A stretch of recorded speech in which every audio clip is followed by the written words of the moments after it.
मित्रांनो, ठरलं तर मग या मालिकेच्या आजच्या भागामध्ये अर्जुन कामावर निघालेला असतो।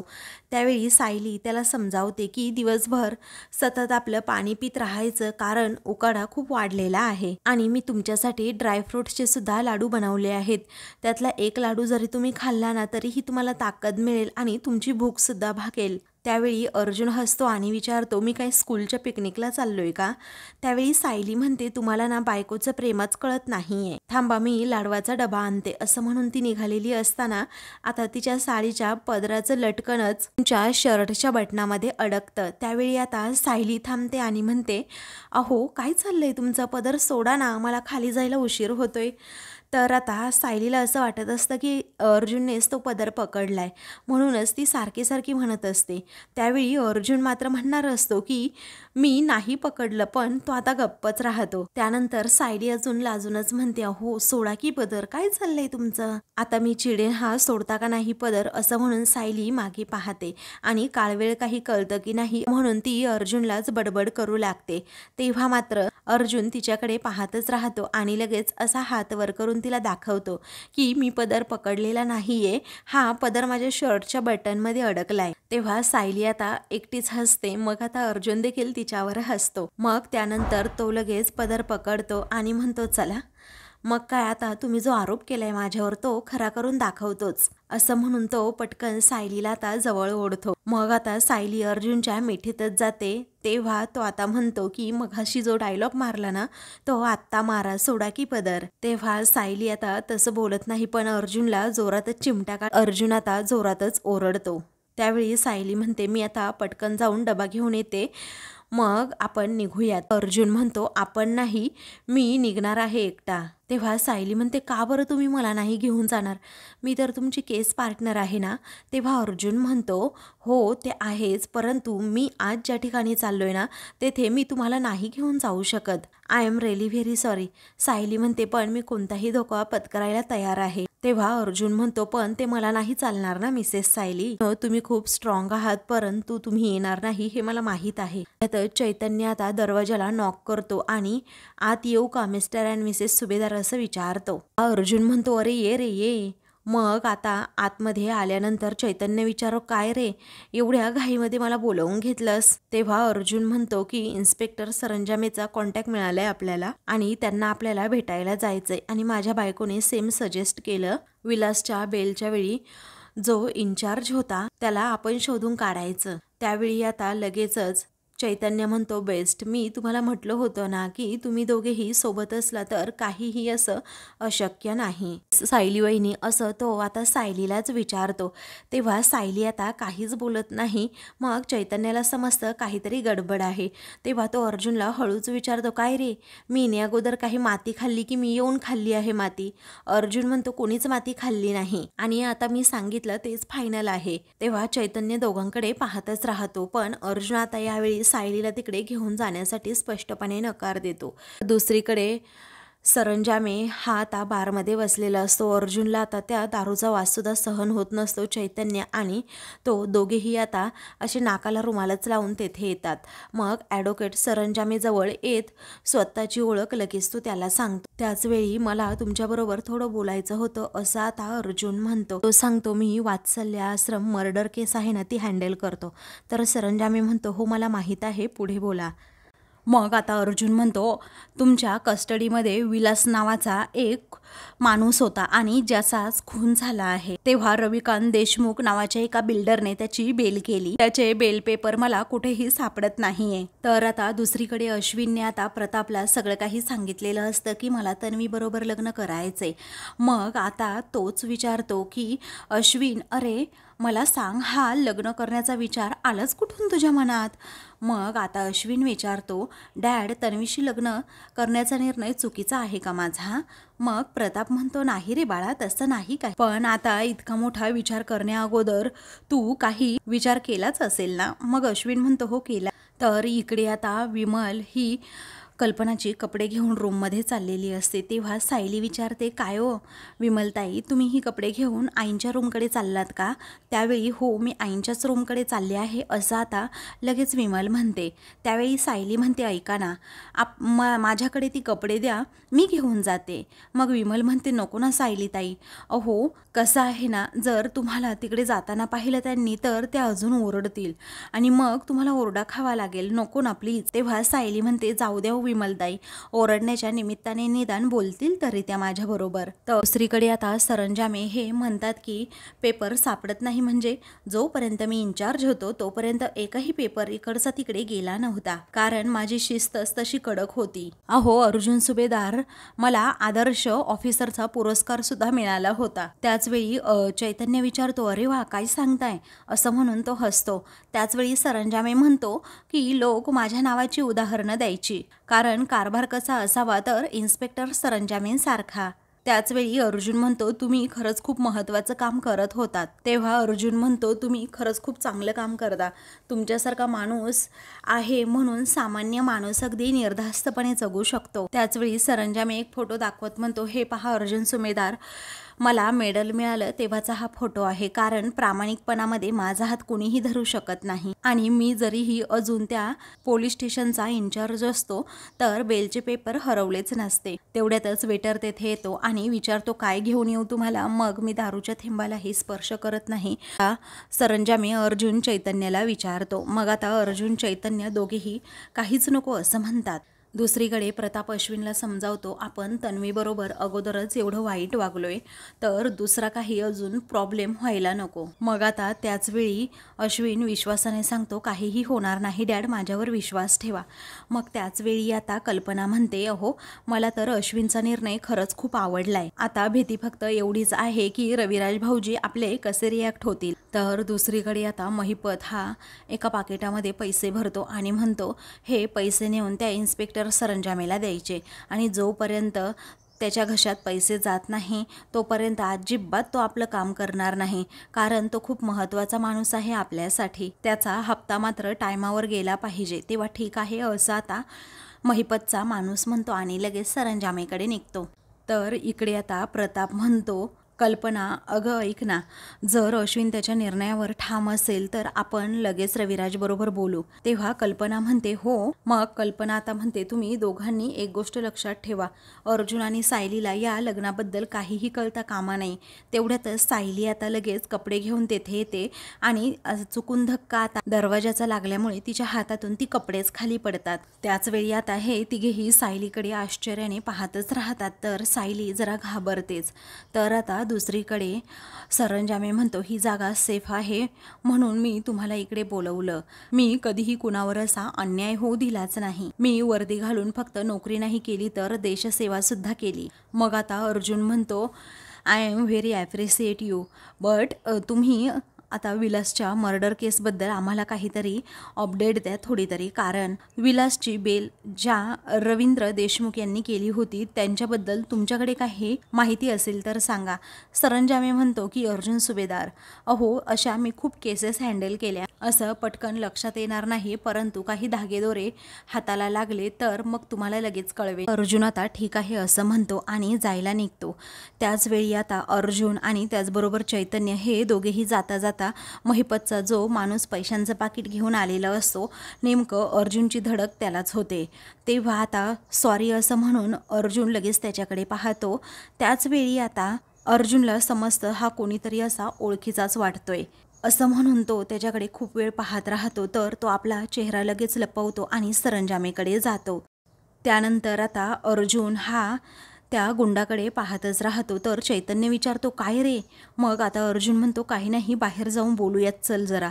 मग आता ते दोघेही बाहेर जायला निघतात. तर इकडे आता तो गुंड सरंजामेकडे जात म्हणतो की महिपत सरांनी हे पैसे पाठवले आहेत, तेव्हा या बाबतीत तुझा साहेब खरंच खूप चांगला आहे, तू काही घेणार का असं त्या गुंडाला विचारतो. तो गुंड म्हणतो, नाही मला काहीही नको आहे.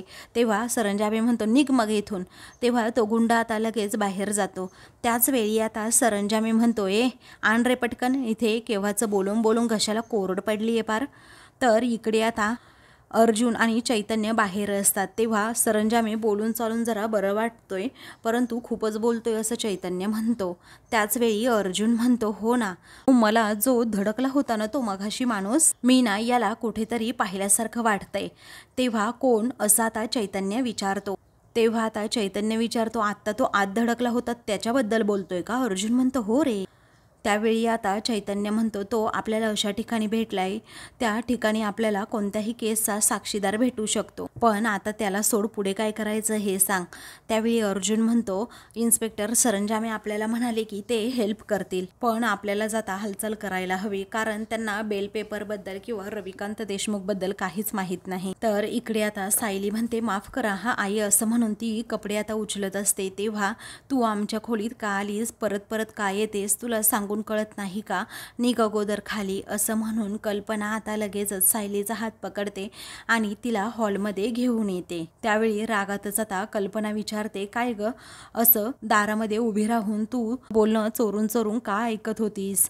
त्यावेळी आता सायली म्हणते की अहो, मी फक्त लॉन्ड्रीचे कपडे द्यायला आले होते, बाकी काहीच नाही. तेव्हा रागातच आता कल्पना विचारते, काय ग विमल, तुला तुझं काम करता येत नाही का?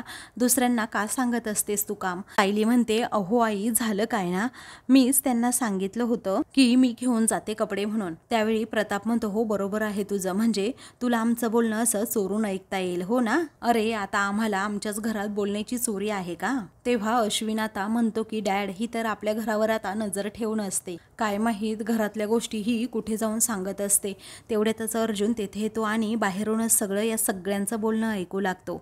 त्यावेळी सायली विचारते, अश्विन भाऊजी, अहो मी असं का करेन? पण त्याचवेळी कल्पना म्हणते, तू आणि अर्जुनने जे काही केलंय ना, त्यानंतर खरंच काही अशक्य असं नाहीये. तेवढ्यातच आता अर्जुन हा आतमध्ये येतो आणि म्हणतो, बायको, अगं पनवेलचं टेम्परेचर खूप वाढलंय, परंतु आपल्या घरातलं टेम्परेचर तर डबल वाढलंय.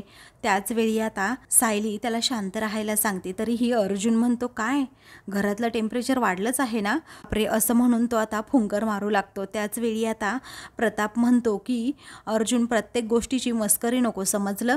त्याचवेळी आता तुझी बायको सगळं काही चोरून ऐकत होती, तिला विचार काय ते. आता सायली म्हणते की नाही हो, तुमचं काहीच बोलणं ऐकलं नाही, जेमतेम तेथे पोहोचले होते फक्त.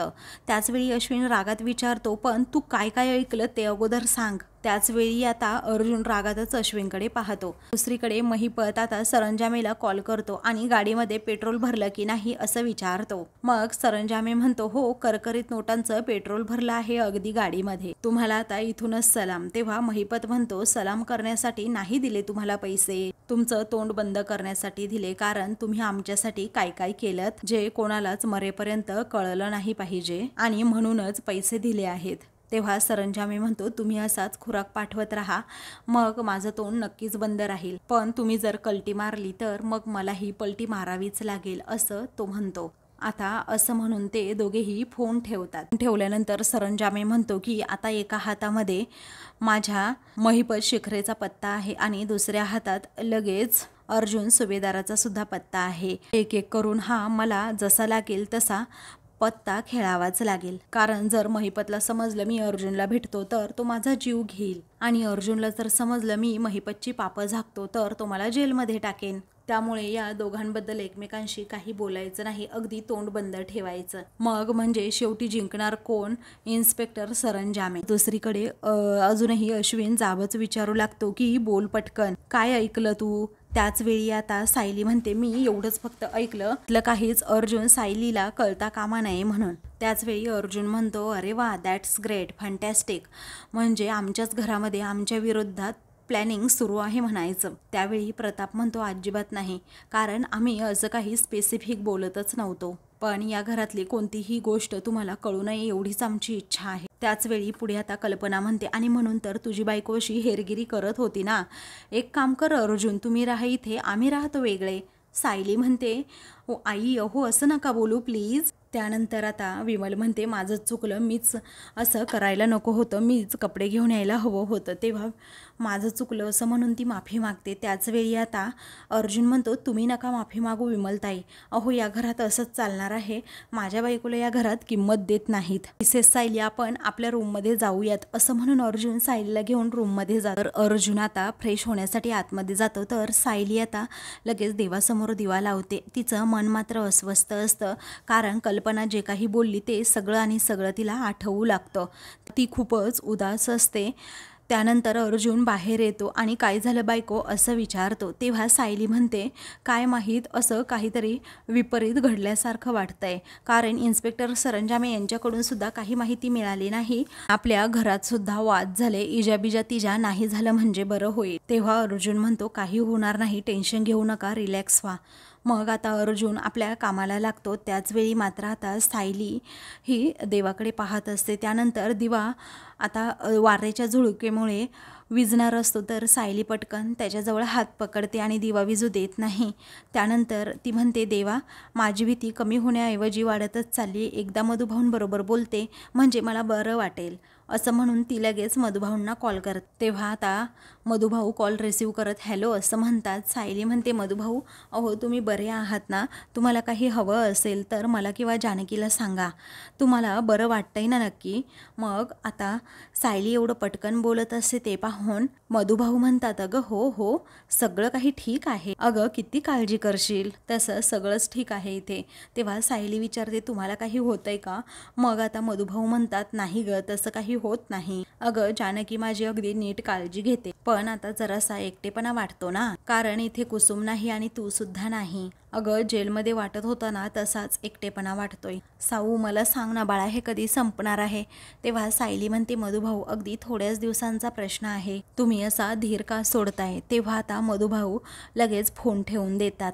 तेव्हा आता सायली खूपच घाबरते आणि म्हणते हॅलो हॅलो मधुभाऊ असं म्हणून आता तिच्या काळजाचा ठोका चुकतो आणि मग ती पुन्हा पुन्हा कॉल करते तर फोन लागत नसतो.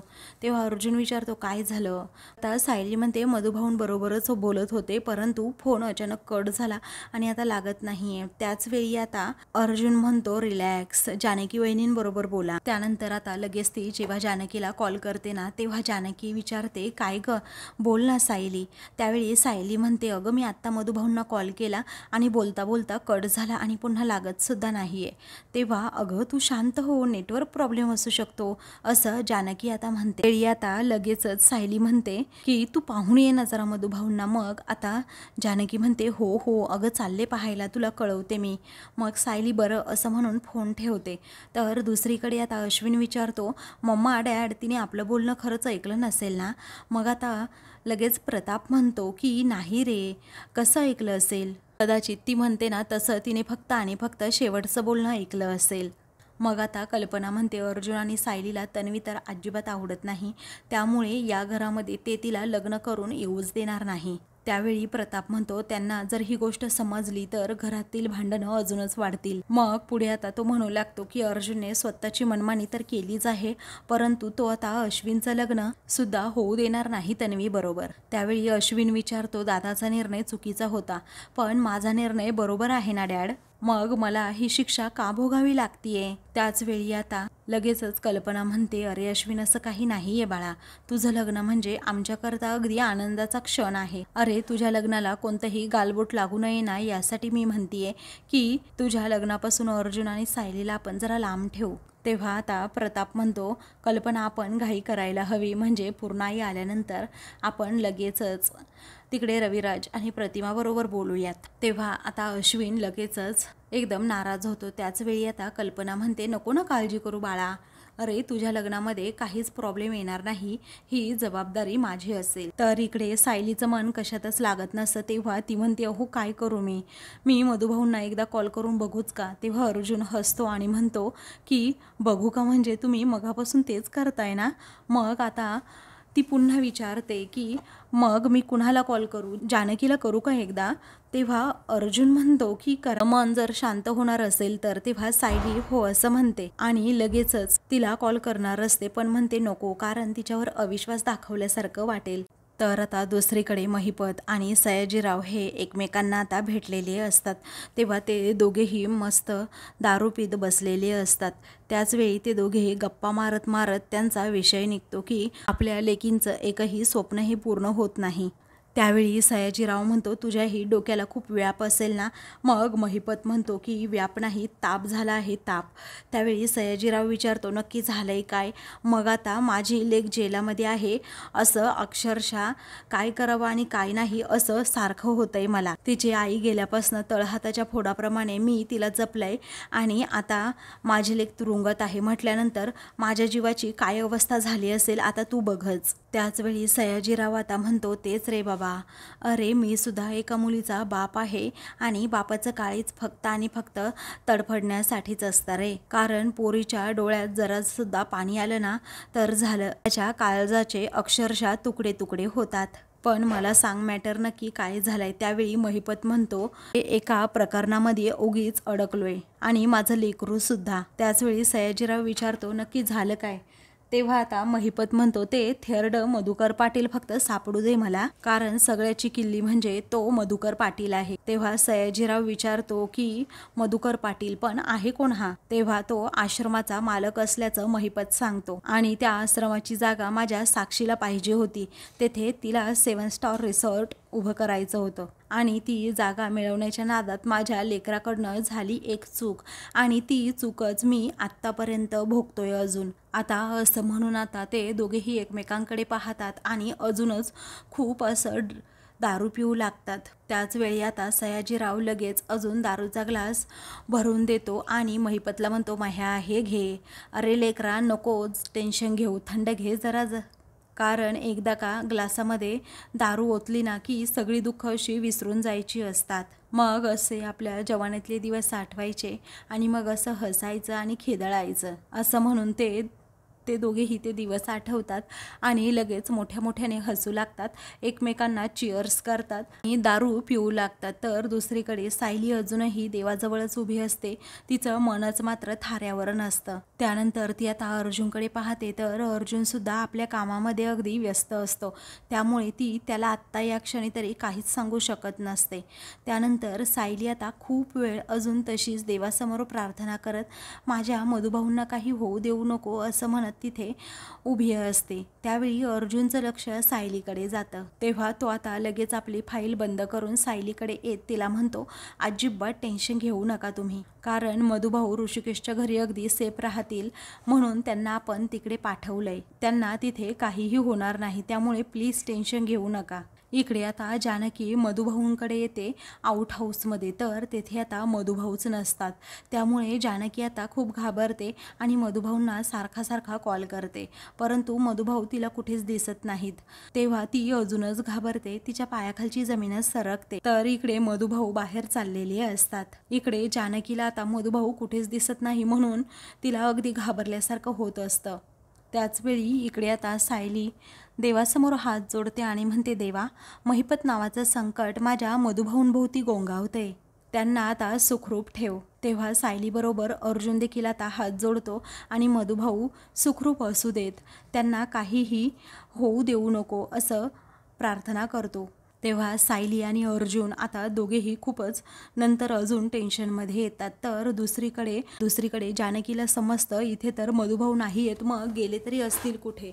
मग आता सायलीला तरी काय उत्तर द्यावं हा प्रश्न आता तिला पडतो, म्हणून तिच्या डोळ्यात पाणी येतं आणि ती खूपच घाबरते, कारण सायलीने ज्या विश्वासाने इथे मधुभाऊंना ठेवलेलं असतं त्या विश्वासाचं काय असं जानकीला वाटतं. तर आता मित्रांनो, पुढील भागामध्ये जानकी आता मध्ये मधुभाऊंना शोधण्याचा प्रयत्न करते आणि खूपच घाबरते.